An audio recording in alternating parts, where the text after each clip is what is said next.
My only experience with Miatas is way too small for me. No. That was my main takeaway.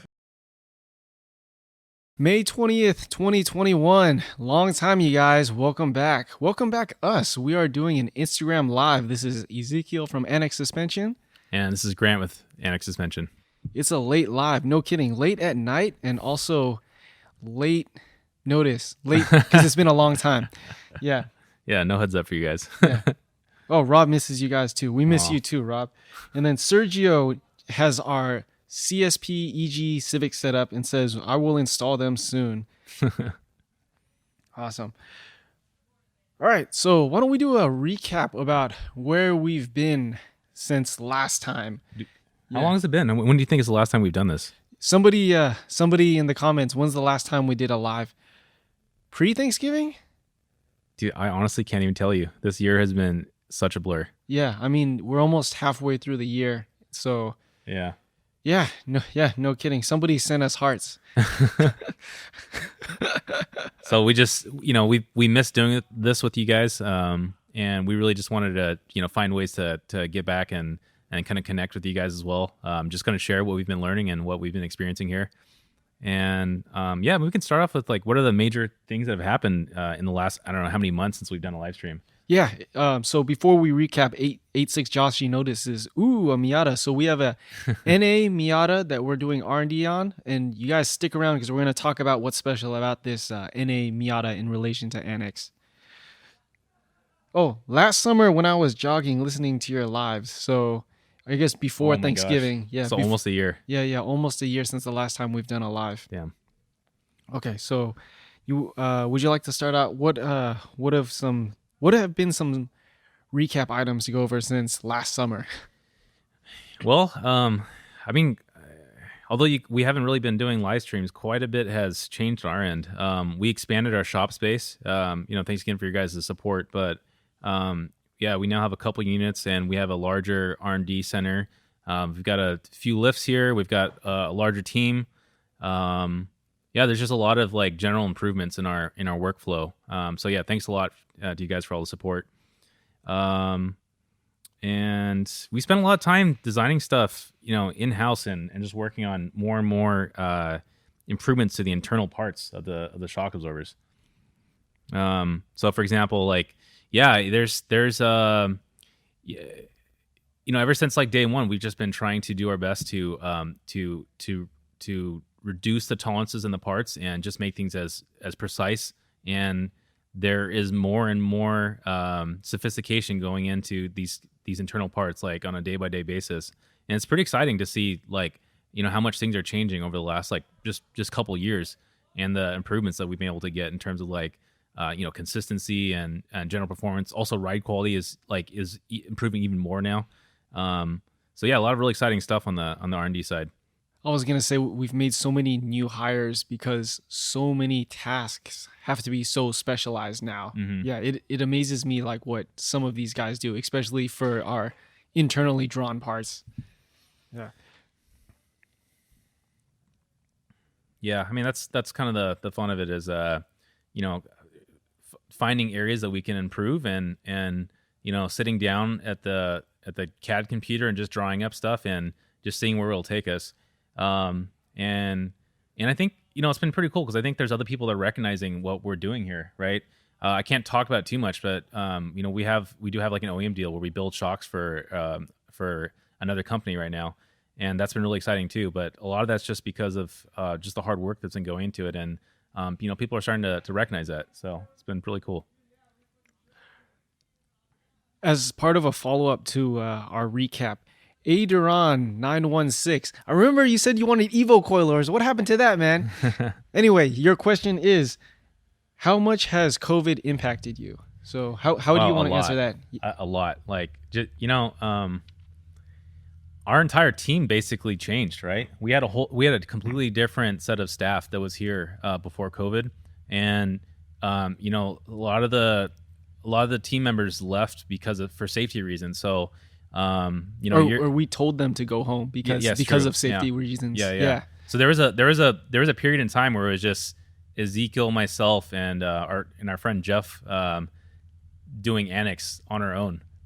because everyone else needed to go home for safety reasons.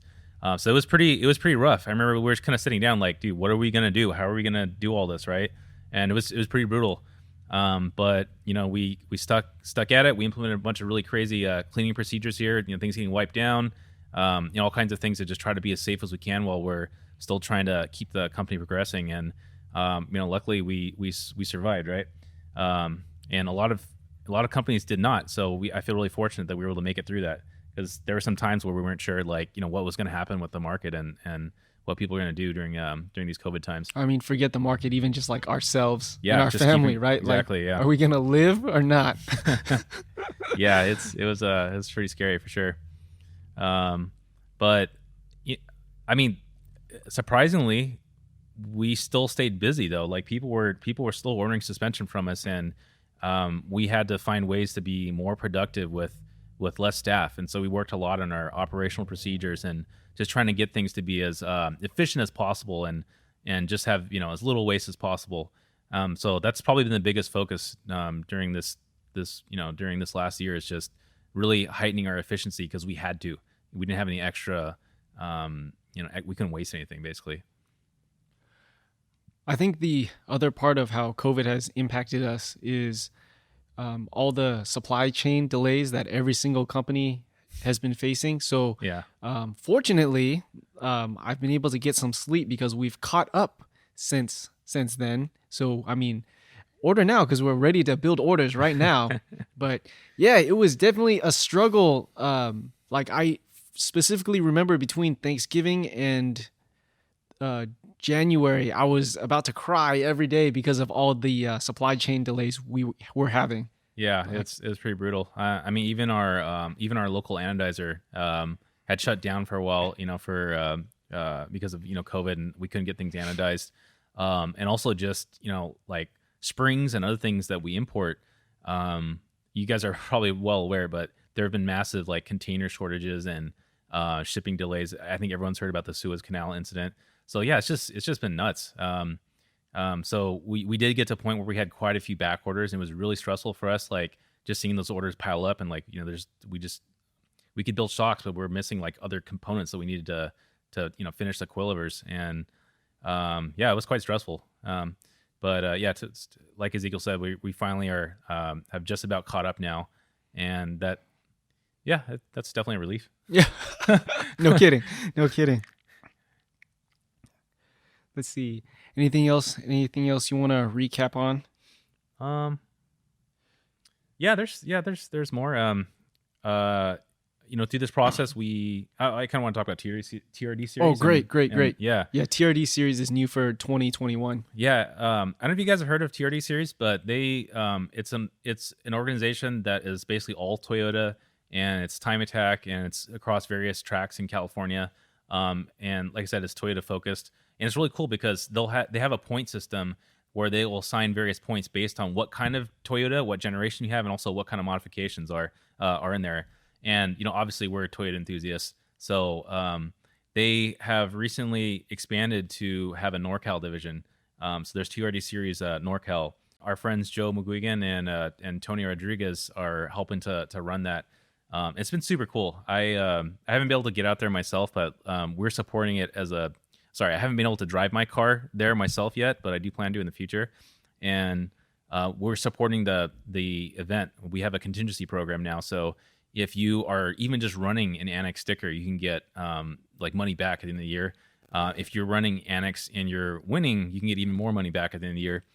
So it's been exciting. We're obviously very passionate about motorsports, and it's really cool to kind of get in at that level and be a sponsor of an event like that. It's really exciting.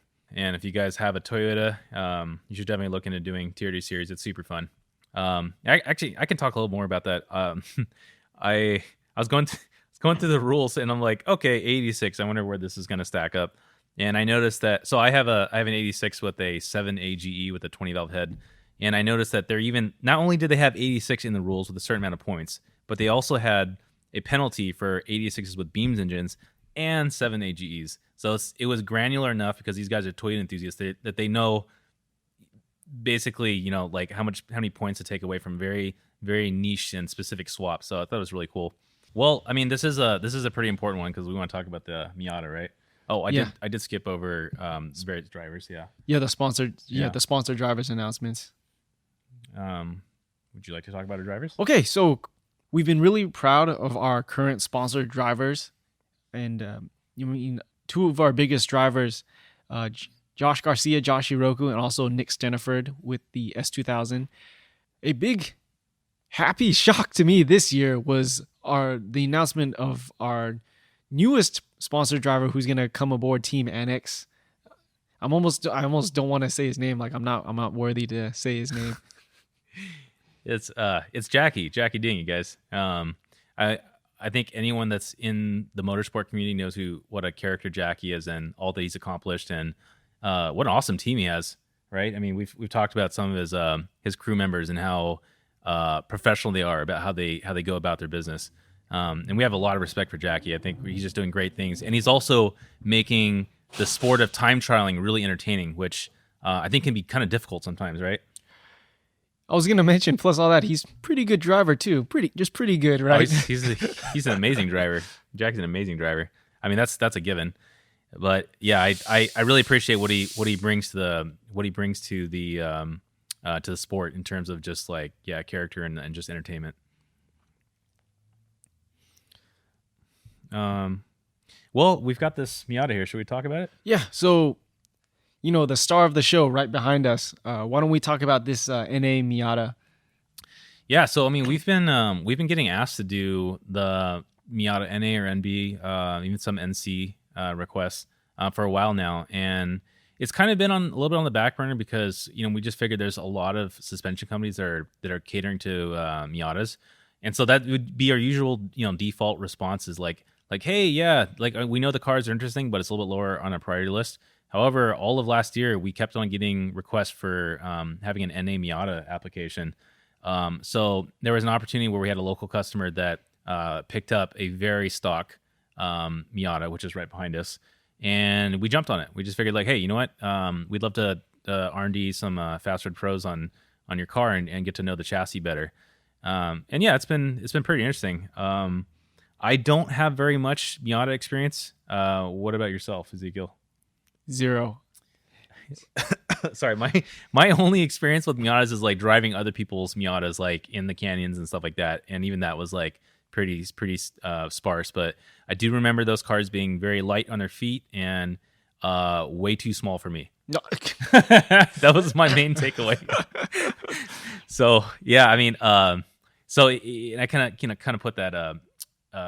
I haven't really thought about Miatas as like in terms of like ownership or anything like that, just because I just simply don't fit very well in them. But I really respect what the chassis is capable of and what people are doing with Miatas. And so it was really cool to have it in our facility and actually get to jump in really in depth with the Miata and just kind of learn about it more and see what they're about. And I've been really realizing over the last couple of years that like Mazda really does things very differently than other car companies. Like I don't necessarily know that it's better, but it's just like different. They all their approaches to stuff is just always so like very passionate, but different, right? For example, they were making rotary engines up until what is it like whenever the RX-8 ended, but like not that long ago, right? Man, like late 2010s, right? Like really, really late. Like, and then from an emissions point of view and like thermal dynamics point of view, like that, it's crazy to me because they're basically taking an engine that probably should have been phased out in the 70s and still going on with it. But I understand that like there's a lot of reasons to love that engine, just the way that like it revs out, just how compact it is. And I think people just wouldn't let Mazda, kill it. But it's really impressive that they went through it because they kept making that car with that engine. Because I think so many other car companies would have just been like, hey, this doesn't make financial sense, or like this is too risky for us to be doing, right? And they got a lot of flack for it, right? Like the RX-8 got a lot of flack for the issues they were having with that engine because they're just trying to make it work in like today's modern age, right? But likewise, like going back to the Miata, it's really cool. They decided, I think it was like the late 80s that they had a bunch of parts in a bin, and they wanted to make something sporty, so they cobbled things together as cheaply as they could, pulled engines out of like a 323 and like various other bits of the car and put it together into this really affordable sports car. And it's been such a success that they've kept making it for several generations now. So yeah, really, like, it's a really cool story, and it kind of reminded me to look into it after we've got the car in the facility, and just kind of look into it more to, I guess, understand the character of the car and also what the designers were intending. Sorry, I don't know if it sounds like I'm rambling, but like when we do an application for a car, I kind of want to understand like what the customers are looking for and also what the designers were thinking when they built it, because it helps us like kind of philosophically decide how we're going to approach the suspension. So I know that's very far-fetched, but for example, these cars in essence are supposed to be fun to drive, right? So like, yeah, we could put CSPs on here and we can make this thing as fast as we wanted to do, as fast as we wanted to go, or as fast as we're capable of making the car go. But we know that there's people that just really enjoy driving this car, like for the car it is, driving with the top down, enjoying that really slick 5-speed gearbox, enjoying the twin cam, the simplistic nature of the car. And so for Fast Road, we focused on building something that really allowed people to just enjoy it kind of as it is. Just take this relatively stock car, put our suspension on there, and just go have a blast. And it's pretty early stages right now. We're still on, technically it's Rev 2, but we're on early revisions for the car. And like, we had the owner of the car come out and drive it. What's up, Chris? Yeah, I mean, we got in the car, or I got in the car, and I just didn't say anything. I was like, hey man, just want you to drive the car, and I'm not going to say anything. I just want to see what your take is on it. And we went out onto the local roads around here, and I could just see that he was really enjoying the car more. And he was talking about how like when it was stock, it was like, yeah, it was fun, but it was like, it was so rolly that like he couldn't feel like he trusted it. And now we built something that has good ride quality and also allows him to kind of push the car more confidently into corners without being like, overbearing, not being too stiff, too rough, any of that stuff, but just allow the character of the car to come through, And yeah, it was great because you could see that on his face that he was like, he was digging it. Yeah, I mean, so that's kind of why I'm saying like I really want us to go look at the character of the car and what the designers were intending to do with the car when we focus on the suspension. Burstcraft, thank you for joining us, man. Again, you were here. You were here hours ago. Yeah. And he says Miata operates off Jinba Itai. Horse and rider, nice. Horse and rider, feeling of communication between car and driver. All about that feedback. It's funny because Itai means ouch in Japanese. So what does that mean? Like, it's ouch. It hurts to drive this car. It hurts to ride a horse. Someone asked a question. Oh, okay. Oh, similar philosophy. Yeah. Drew Duel, would you say that the fast roads for FRS BRZ were designed with a similar philosophy in design? Yeah. I mean, I think so. Okay, definitely. If it's a car that we identify that this is something that people are just going to want to drive for the sake of driving, not necessarily like trying to get the best lap times or be the lowest, they just want to just hop in the car and just enjoy that piece of machine that they've purchased and they've been thinking about for so long, and they finally went out there and made that decision to buy the car. For cars like that, it's a little bit more I'm going to say spiritual when we're thinking about how we're going to design the suspension for it.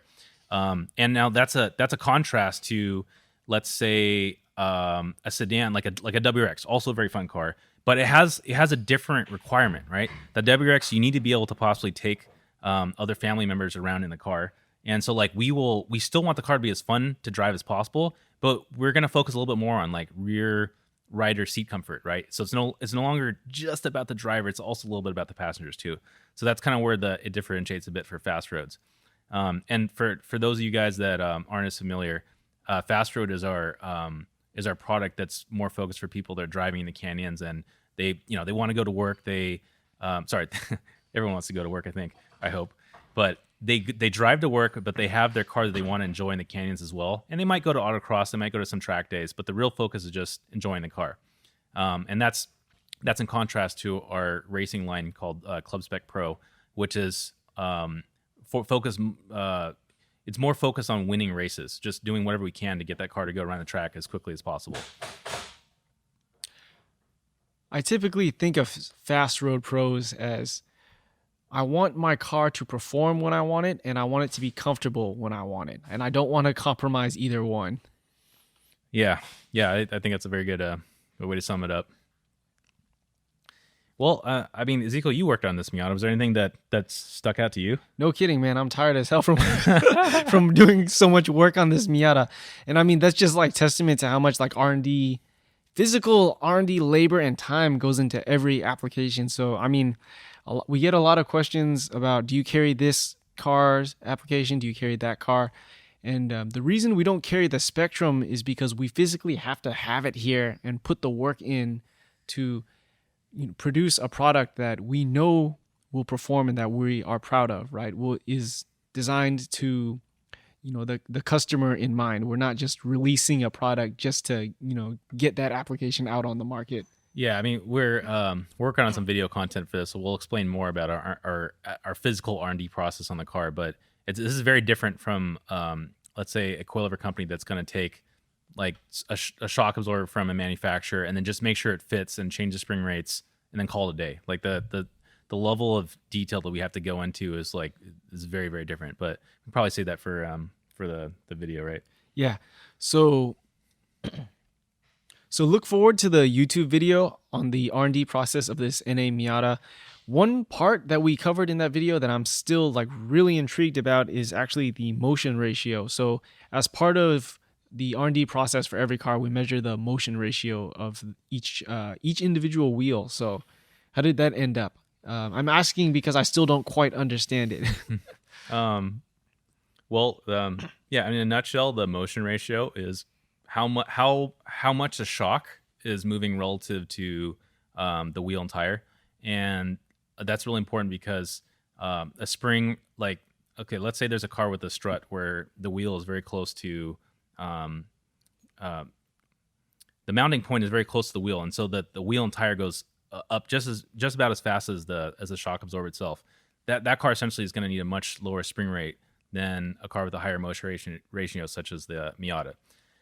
So I'm kind of stumbling a bit because I know we've talked about this quite a bit, so I'm trying to figure out how much detail to go into it. But in a nutshell, this car has a very high motion ratio. So what that meant was we were putting pretty high pretty high spring rates numerically onto this car. So just recap real quick so I understand. Really high motion ratio. Like the ratio is there's a lot of leverage, so the actual number is lower. So how does the wheel move in relation to the shock? So on this car, it's the motion ratio is numerically low. So what that means is that on this car, if the wheel goes up and down, let's say 10 centimeters, then the shock might move something like 5 or 6 centimeters instead. So the wheel moves more than the shock will. Yes, that's right. Okay. Yeah. And then that means this thing will need to run a higher spring rate. That's correct. Okay. Yeah. Why is that? Why? Because since that spring doesn't need to move as much as the wheel, we basically have a leverage effect on the spring and shock. So if you have a given bump, it's going to compress the spring easier than if you had the spring right at the wheel. Does that make sense? Okay. So what is an example of a car with a numerically high motion ratio so that the shock absorber is moving at a greater rate than the wheel? What's an example of that? Shock absorber is not going to move faster than the wheel, but like really, really close to it. So FRS is going to be around, it's been a little while since we looked at numbers, but it's going to be in like the high 90s. So that shock is going to move very close to the speed of the wheel and tire. So that means our entire valving profile is actually different because the speed in which that shock is moving is going to be literally faster than this shock going over the same bumps. So we have to make a different shape to the curve and have different values to get the car to handle the same way. Yeah, I know. I've heard you on sales calls before where you've had to explain to people like, hey, 12K on your car is not going to be the same as like 12K on your friend's car. You guys can't just like trade springs if you feel like it. Yeah. No, it's always tough because people, people they see that number and they kind of fixate on it, and it makes sense. I understand why. So it's just a matter of education at that point. And also it's really important to get that measurement correct, isn't it? Yeah. So the reason why we're early stage and we're on revision 2 is because this time we made a mistake. Okay, yeah, I wasn't sure if you wanted to bring that up or not, but yeah. Hey, we're human, right? Yeah, if you want to bring it up, we actually made a mistake measuring motion ratio the first time, and I think you realized it when you drove the car. Is that right? Yeah. I mean, in our defense, we were filming at the same time, so we were kind of focused also on, getting through like the video itself. But we read one number incorrectly, and so our motion ratio was a much different number than what reality was. So just like we always do on our cars, we take that initial data set, the corner weights, the unsprung mass, and also the motion ratios, sway bar sizes, wheel and tires, all that stuff. We took it to the calculator, and I plugged it in. I was like, okay, that's interesting. This car is calling for a much higher spring rate than I was expecting. It was calling for like a 10K spring rate in the front, and then I think like a 6K in the back. I was like, well, the calculator that we've developed has been working very well for us. So I was like, hey, I know everyone else is doing lower rates, but this is what it's saying. So let's try it. Then we built some shocks and we put that 10K spring on the car. I drove it and I hated it. It was not. I knew there was something wrong. I think we actually went through 2 springs, a 12 and then a 10. No, I think we only put a 10 on. Okay, well, I only drove with a 10 for sure. Okay, yeah, okay. Yeah. Yeah, and then I think we were like debating between 12 because that's what the calculator was telling us. But yeah, I drove it and I was like, man, this is not giving us a flat ride that I was looking for. It's understeering a lot, like something is up. So I was like, kind of scratching my head. I was like, our math usually steers us in the right direction, at least for a starting point. So I looked over the numbers and we decided to remeasure the front one more time, and like, bam, yeah, we counted something wrong. So after that, we built another set of shocks, and like, yeah, finally it's back to what a true like Rev 1 should be for us. Yeah. Tyler says, man, I hear the dyno. And yeah, here we are burning the midnight oil. Yeah, actually, as we're speaking, our one of our poor shock guys is building shocks for this car right now. Yeah, and then sorry, you guys, I know it's audio only right now, but we're still having growing pains because we increased the size of the facility significantly. So now our growing pain is figuring out how to get Wi-Fi into this part of the facility. Yeah. Or like finding a different good, reliable spot to do live streams now. Not that the spot before was that reliable. If you guys followed previous live streams. But yeah, let's see. So we made the announcement for the NA Miata. We talked about motion ratio. You talked a lot about driving experience. Oh, I still have more to talk about the Miata. Okay, yeah, let's do it. What else do we have to talk about on this thing? Oh, I mean, this is probably gonna be really obvious to people that have owned these cars, but just some other things that I noticed were the unsprung weights were like extremely low. Like that was also something else that I wanted to double check as well. And then after you actually look at the car's design, you can kind of understand why, because it's so basic. The stock wheels and tires are so small and light. They're aluminum. They're not like steelies or anything. And yeah, everything was just built as like delicately as possible. I think is the best way to put it. Very, very like a lot of finesse was like put into the car. It seems like, and that is something we have to consider into the valving as well. We also learned after talking with some people that are very experienced racers of these cars. We talked to Tony, we talked to Nick Romano, talked to our friend Chris as well. And they pointed out from their experiences like how the roll centers can get really bad when these cars have lowered too much. And like, yeah, you can take a look at it, and like even just at like fast road height, you can see that the control arms are starting to make their way up. Mm-hmm. And I think that's part of the reason why people have different results or experiences when they have Miatas. Because if you're really, really low, the control arms will start to point downwards, and that lowers your roll center, which means that your center of gravity is making a leverage event again onto that roll center. So if your car is lower, it's actually going to roll more in this case than if you were higher, even though the overall center of gravity is lower. So that's just another thing that we had to keep in mind. So when we were setting up this car, I didn't want to have it super, super low because I wanted to make sure that we don't screw up the roll centers too much.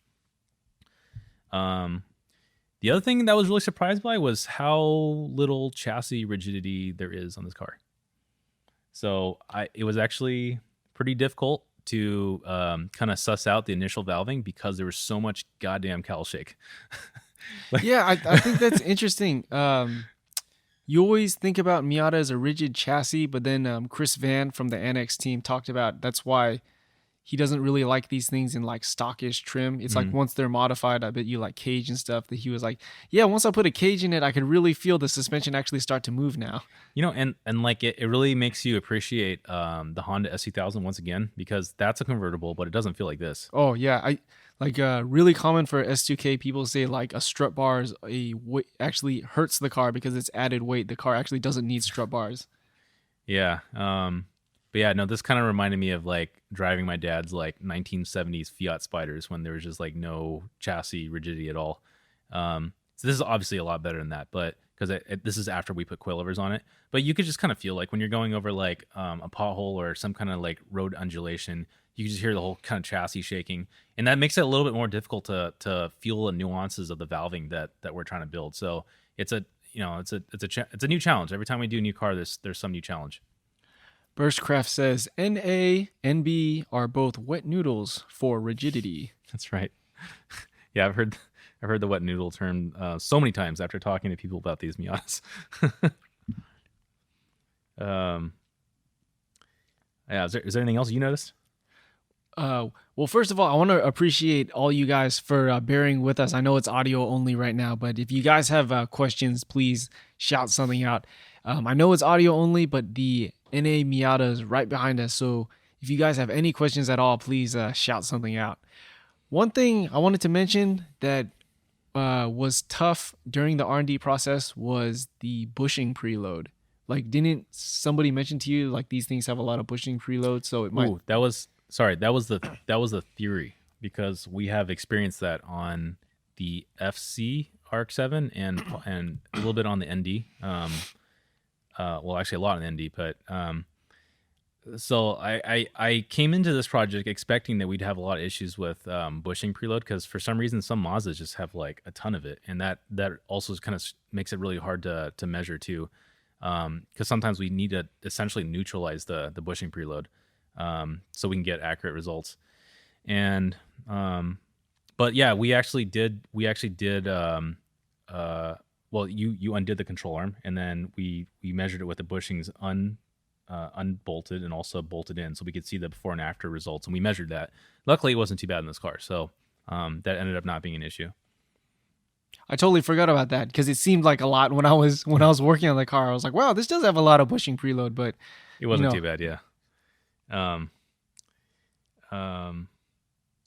One thing I'm surprised about is how much demand there still is for coilovers on this age of chassis. I can't believe it.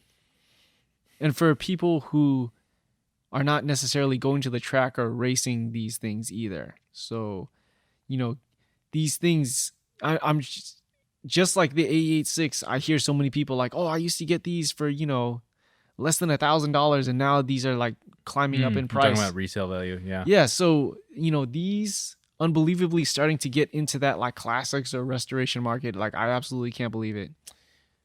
Yeah, when I was younger, I drove the NA, and then I drove an NB, and I was like, okay, the NB is the clear winner here, right? The interior is much more modern. It's not that much heavier. It's got more power. I was like, yeah, dude, NB all day. And also, even though I have an 86, I actually don't really like the pop-up lights on the Miata. So I was like, yeah, NB all day. And then after hopping into this car, it's now like classic territory. Like it feels like a vintage car at this point because it's so Spartan inside. It's got like manual, windows, manual locks, just super, super basic interior. And I think people are really appreciating that kind of like that throwback feeling. Like people they're paying premiums for that throwback feeling, right? So yeah, it makes sense. I can see why people are looking to get really nostalgic with these cars.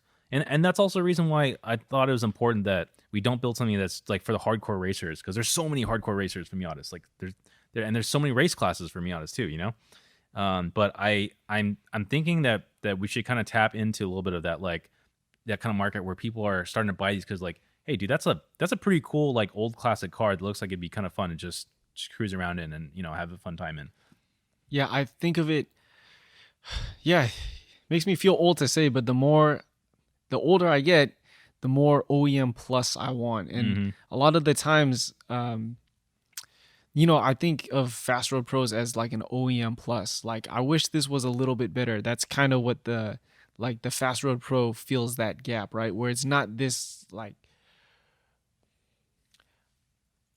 all the way at the end of the spectrum stiff race suspension. It's also not like your old antiquated spring and shock combo. It's kind of that like OEM plus option that you wanted. Right. I mean, in many many times we actually have a better ride quality than stock. So it's like it's literally like an evolution of like what the OEM like could have been like, right? I'm curious. So, what fast road applications do we have where you feel like the ride quality is better than stock? Well, FRS for sure. Yeah, the stock shocks on like just an early FRS are so bad. They're so bad.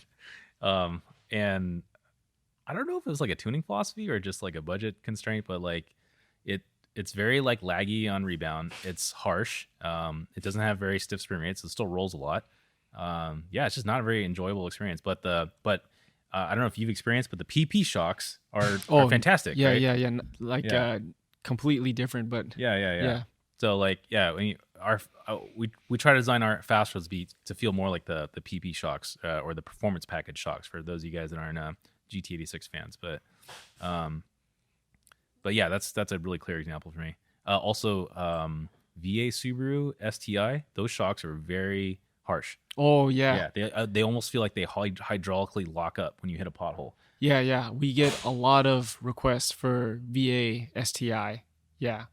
And a lot of the customer request emails, most common is like, hey, I tried this spring combo for my VA and it's terrible. And I'm not going to name the brand, but like I've gotten that brand over and over. And like, well, we have a Fast Road Pro product that probably help you out. Yeah, I mean, it's tough because shocks are so hard for people to understand if you're not really, really well versed in it, that, you a lot of times you want to tackle the ride quality issue by changing the springs, right? And that can help, but then essentially the shocks just aren't doing what you want out of them in terms of like ride comfort. You're not going to be able to achieve it, unfortunately. Cool. So we have about 15 minutes left. Why don't we wrap up and talk about what we have in store for the rest of the R&D on the NA Miata? What do we have coming in the pipeline for the future? We'll wrap it up that way. Okay. So we have the team building Rev 3 right now for this thing. Mm-hmm. Yeah. After our initial test results, I think it was pretty good. But like all of our R&D applications, we will build off of what the math is saying, and then we need to get some subjective feedback. So we've had a couple people drive the car and also and just kind of give some feedback on what they liked and disliked. And one thing on this card that I'm really excited to try out is a new compression stack that we've been working on that is going to basically give us better ride quality and like better support too, and also some changes in the internal like design of the parts and stuff also helps with that.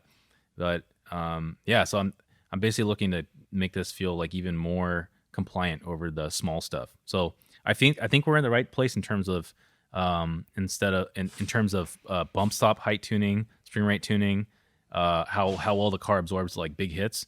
I just want to focus on little like smoother bumps in the road, like potholes or just little ripples in the road. That's the main thing I want to focus on. I'm glad you're excited because I feel very tired or hearing about all these revisions, but it's all for you guys. So so you guys get to get the benefits of my your labors, all my labors and all the revisions. What else do we have new in the pipeline? In general? Yeah. So do you want to talk about like we have some internal parts, like we have some brand new internal parts on the way to us that we redesigned. Yeah. Let's see. We do have some revisions to internal parts. I can't talk too much about it because that's our special sauce, right? But yeah, we do have some updates that are going to allow us to, push the borders even further. Yeah, which is, I'm basically proud of the team that we keep pushing things forward, even through COVID and whatever, we're always just trying to improve the product. Even through laggy live streams, we're still trying to push forward right now. Exactly. Yeah. So, but yeah, there's some really cool updates coming to the internal parts. Cool. Any last words? Do we have any questions from the audience? No, but this audience has been like really faithful throughout this audio only, which we sincerely appreciate. And again, we'll have this audio only podcast and also video on YouTube, so you guys can get the whole experience after this. But we sincerely appreciate you guys bearing with us and joining us on this long hiatus of a live. Yeah, and especially this late in the evening. It's now almost 11:30 p.m. and we still have this many people that are tuning in. Yeah, I can't believe it. Cool. Well, yeah. Again, we appreciate it, you guys. And if you have any other questions, you can contact us via email, DM, Facebook message. I'd really like to hear We have more, a phone too. Oh yeah, I guess we have a phone too. I guess we still have a landline. So yeah, please give us a shout, especially if there's content you want to see, stuff you want to talk about on the live stream, or you want to hear about on the podcast. All of that, give us a shout. Yeah, thanks so much, guys, for tuning in. All right, awesome. Thank you. Have a good night.